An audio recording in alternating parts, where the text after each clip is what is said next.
निधी वाटपावरून आता महायुतीमध्ये खदखद पाहायला मिळते। अजित पवार यांच्याकडून निधी वाटपामध्ये भेद केला जातोय। आमदार महेंद्र थोरवे यांनी हा गंभीर आरोप केलाय।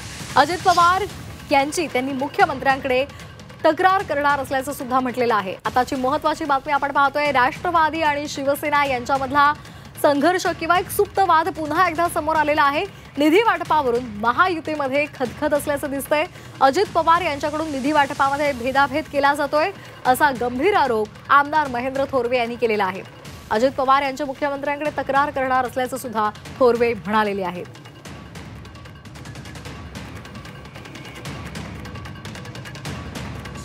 सगळ्यांना माहिती, उपमुख्यमंत्री अजितदादा पवारांकडे वित्त खातं आहे आणि त्यामुळे सुनील तटकरे हे ज्या पद्धतीने त्या ठिकाणी त्यांच्याकडनं जसं लागेल तसा निधी त्या ठिकाणी घेऊन जात आहेत आणि त्यामुळे आम्ही भारतीय जनता पार्टीचे 3 आमदार, शिवसेनेचे 3 आमदार, 6 आमदार आम्ही या ठिकाणी असताना सुद्धा आम्हाला मात्र त्या ठिकाणी वेळोवेळी निधीच्या बाबतीत डावललं जाते आणि रायगडच्या विकासाला या माध्यमातून खील बसत आहे आणि म्हणून आम्ही तिन्ही आमदार एकत्रपणे येऊन आम्ही मुख्यमंत्र्यांकडे तक्रार करणार आहोत की जो निधी वाटपाचा घोल रायगडमध्ये चाललेला आहे तो सगळ्यांना समानता असावी, पारदर्शकता असावी असं आमचं मत आहे।